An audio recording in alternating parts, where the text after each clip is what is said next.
आपण पहिले शमूएल याच्यामध्ये 1 ते 22 या वचनांमध्ये एक महत्वाची गोष्ट आहे. ती सगळी आपण वाचणार नाही, परंतु या ठिकाणी काय झालेलं आहे की देवाने आपला जो राजा आहे शाऊल त्याला एक आज्ञा दिलेली आहे. आणि आज्ञा अशी आहे, तर जाऊन अमालेकास मार दे. 15 अध्याय 3 वचन. त्यांच्या सर्वस्वाचा विध्वंस कर, त्याची गय करू नको.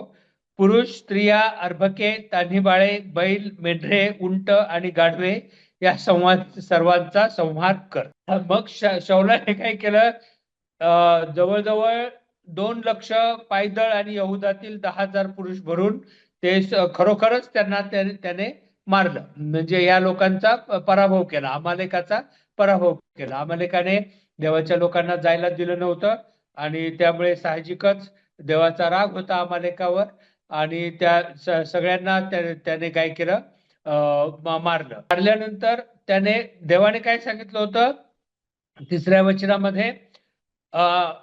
सर्वस्वाचा विध्वंस कर, त्याची गय करू नको. पुरुष, स्त्रिया, अर्भके, तान्हीबाळे, बैल, मेंढरे, उंट आणि गाढवे या सर्वांचा संहार कर. या ठिकाणी 9व्या वचनात आपण बघतो फार भयानक गोष्ट झालेली आहे. तरी पण शौलाने व लोकांनी आगागाला जिवंत राखले, म्हणजे राजाला जिवंत ठेवलं. दुसरी गोष्ट, उत्तम उत्तम मेंढरे, बैल, भुष्ट पशु, कोकरे आणि जे जे काही चांगले ते त्यांनी राखून ठेवले. त्यांचा अगदी नाश करावा असे त्यास वाटले नाही.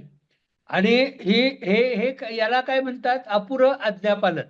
हे अपुरं आज्ञापालन हे जवळजवळ खऱ्या संपूर्ण आज्ञा मोडण्यासारखंच आहे. आणि देवाला ते आवडत नाही. जेव्हा देव आम्हाला आज्ञा देतो तेव्हा त्याचा अर्थ असा असतो की आम्ही कायमस्वरूपी आज्ञा पाळली पाहिजे आणि ती आज्ञा पूर्णपणे पाळली पाहिजे आणि व्यवस्थित पाळली पाहिजे. ह्या गोष्टीवरती याने लक्ष केंद्रित केलेलं नाही आणि साहजिकच शौलाला देवाला फार राग आलेला आहे. आणि आपण मग 22 आणि 23 वचनामध्ये जाऊया. या 22-23 वचनामध्ये आपण काय वाचतो? तेव्हा शमूएलाला देवाने पाठवलं आणि शमूएल शौलाशी बोलत आहे आणि शमूएल सांगत आहे, परमेश्वराचा शब्द पाळल्याने जसा त्याला संतोष होतो तसा होमांनी व यज्ञांनी होतो काय? पहा, यज्ञापेक्षा आज्ञा पाळणे बरे, एडक्यांच्या वपेपेक्षा वचन ऐकणे बरे. अवज्ञा जादूगिरीच्या पातका समान आहे आणि हट्ट हा मूर्तीपूजा व कुलदेवतार्चन यांसारखा आहे. तू परमेश्वराचा शब्द मोडला आहे म्हणून त्यानेही तुला राज्यपदावरून झुगारून दिले आहे. प्रियानो, ही गोष्ट फार महत्वाची आहे. आपल्याला आपण चुकीच्या मार्गाने पैसे मिळवून देवाला दशांश किंवा दशांशापेक्षा जास्त रक्कम चर्चमध्ये दिली म्हणजे आम्ही फार मोठं काम करतो असं नाही. देवाची इच्छा आहे की आम्ही देवाच्या आज्ञा पाळून देवाला जे काही योग्य ते द्यावं. आज्ञा पालन न करता देवाला पैशांनी किंवा गिफ्ट देऊन संतुष्ट करता येत नाही. माणसाला आम्ही संतुष्ट करू शकतो पण देवाला संतुष्ट करता येणं अशक्य आहे. कारण देव आमच्याकडून आज्ञापालनाची अपेक्षा करतो. जे करायला आज्ञापालन याचा पूर्ण अर्थ मी तुम्हाला सांगतो. जे करायला लावलं आहे ते करणे, ज्यावेळी करायला लावलेलं आहे त्यावेळीच ते करणे, ज्या पद्धतीने ते करायला सांगितलेलं आहे त्या पद्धतीनेच ते करणे आणि याच्यामध्ये कुठल्याही प्रकारचे कमी किंवा जास्त करायचं नाही. आणि ह्याला म्हणायचं आज्ञापालन. आणि हे आज्ञापालन आमच्या जीवनामध्ये असलं पाहिजे. आपण रविवारच्या सभेमध्ये मोठी गिफ्ट 1,000 रुपये आतमध्ये टाकले म्हणून आम्ही चुकीचा धंदा करायला मोकळे झालो असं नाही. चुकीच्या मार्गाने पैसे मिळवायला मोकळे झालो असं नाही. आपल्या जीवनामध्ये व्यभिचार ठेवायला मोकळे झालो असं नाही. आपल्या जीवनामध्ये खोटे व्यवहार करायला मोकळे झालो असं नाही. तर आम्ही पूर्ण शुद्ध जीवन जगून देवाला जे काही अर्पण करायचं ते अर्पण करायचं आहे. या बाबतीमध्ये सगळ्यात महत्वाचं म्हणजे आपण आता योहान सुवर्तमान याचा 14वा अध्याय आणि 15व्या वचनामध्ये जाऊया. योहान 14:15 या ठिकाणी देवाचं वचन आपल्याला सांगत आहे, माझ्यावर तुमची प्रीती असली तर तुम्ही माझ्या आज्ञा पाळाल. हे फार महत्वाची गोष्ट आहे. आपल्याला विचारलं, आपल्या कुठल्याही विश्वासणाऱ्याला विचारलं, बाबा रे देवावर प्रेम करतोस का, तर करतो म्हणून सांगतात. पूर्वी आमची ओळख करून देतानाच अशी करून द्यायचे, हे सुद्धा प्रभूवर प्रीती करणारे आहेत, म्हणजे यांचं तारण झालेलं आहे. मग ही ही गोष्ट जर आपल्या बाबतीत खरी आहे, तर प्रभूची पुढची गोष्ट आपल्या बाबतीत खरी असली पाहिजे, ती म्हणजे आज्ञापालन. आणि माझ्यावर तुमची प्रीती असली तर तुम्ही माझ्या आज्ञा पाळाल. आज्ञा पाळणे हे फार महत्वाचं आहे. आणि मी देवावर प्रीती करतो असं म्हणायचं तोंडाने, आणि आपल्याला हवं ते करत सुटायचं, हे बरोबर नाही. तुम्ही सगळेजण प्रभूवर प्रीती करता का? होय होय करतो. आणि का जीवनामध्ये चुकीचे मार्ग, जिथे कामाच्या ठिकाणी लाचलुचपत, आणि दुसऱ्या ठिकाणी हे पत्नीवरती प्रेम नाही, मुलाबाळांना व्यवस्थित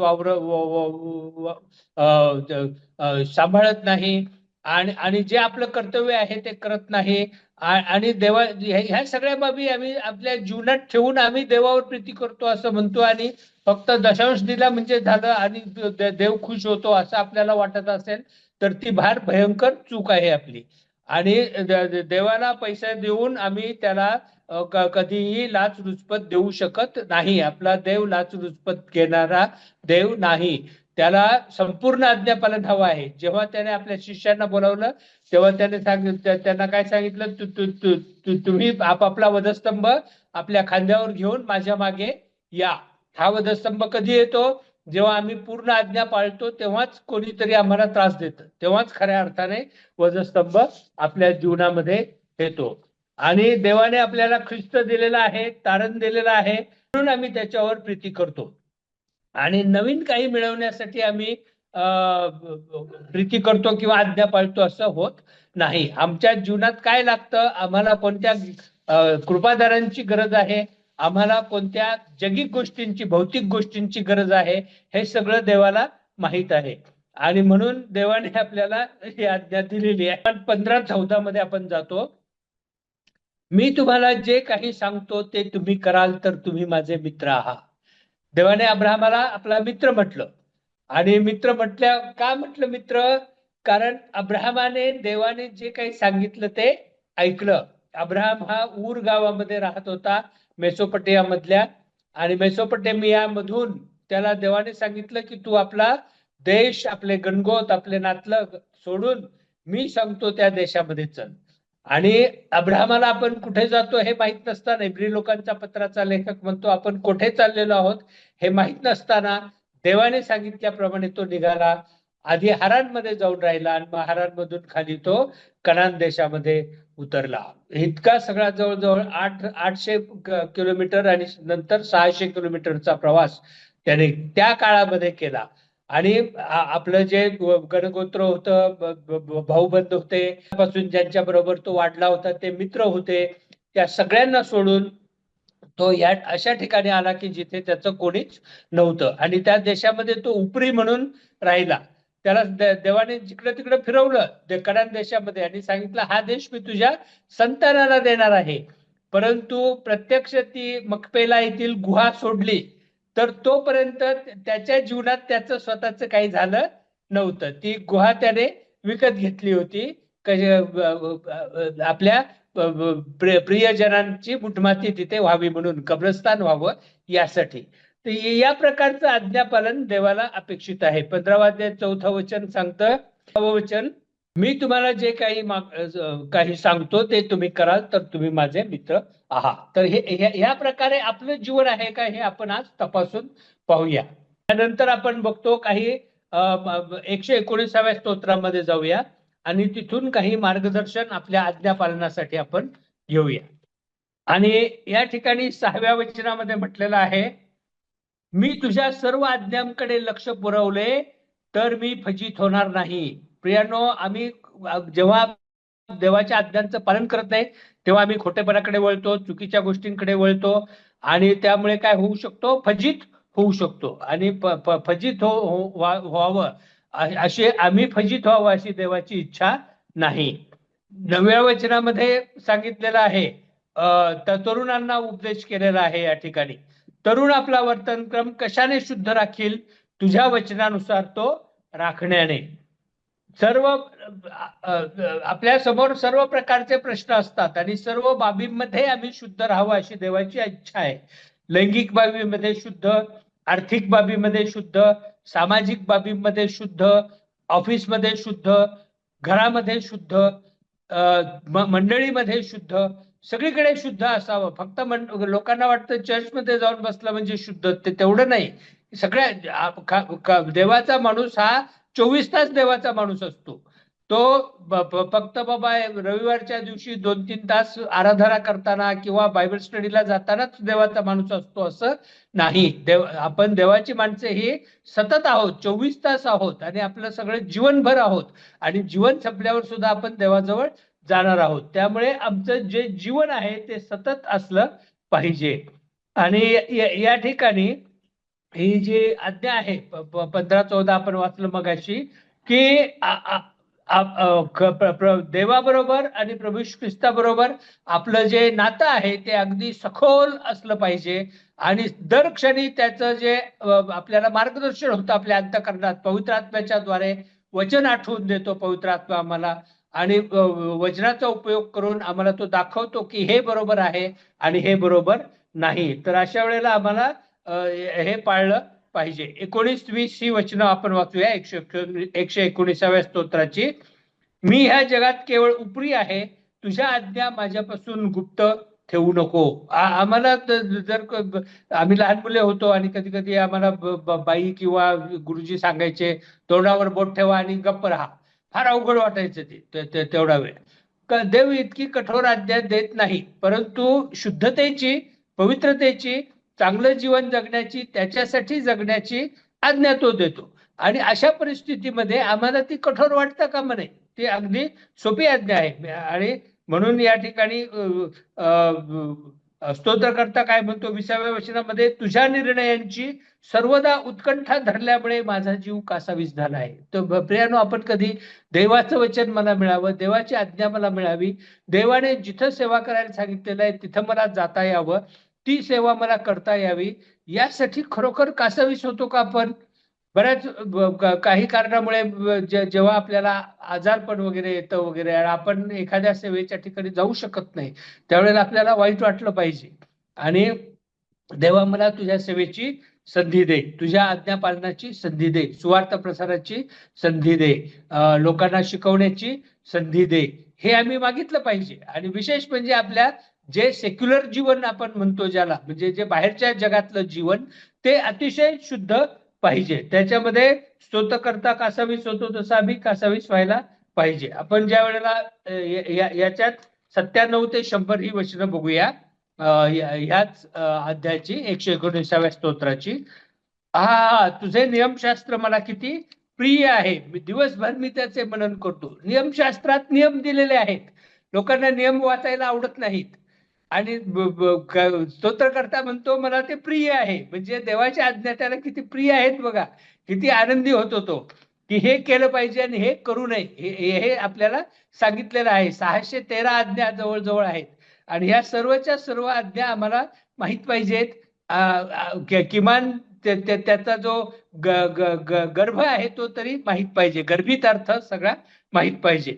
तुझ्या आज्ञा मला आपल्या वैऱ्यांपेक्षा अधिक सुज्ञ करतात, कारण त्या सदोदित माझ्या जवळच आहेत. काय झालेलं आहे, आपले वैरी जसं जसं आपल्यावर जाळं टाकण्याचा प्रयत्न करतात, तसं तसं आपण काय होतो, अधिक अधिक हुशार होत जातो, बाबा याच्यातून कसं सुटायचं वगैरे.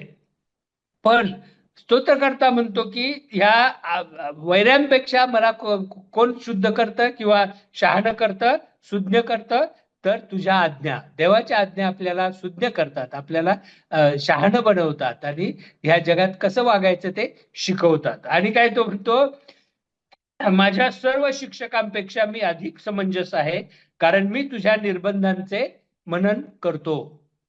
तर असं म्हटल्यावरती काय होतं, या ठिकाणी शिक्षक म्हटल्यावर आम्हाला आमच्या मनातला जो अज्ञानाचा अंधकार होता तो काढून टाकून शिक्षकांनी आम्हाला काय केलेलं आहे, सुधारलेलं आहे, शिक्षण दिलेलं आहे. आम्हाला काय आ इ काहीच माहित नव्हतं, ते दाखवलं.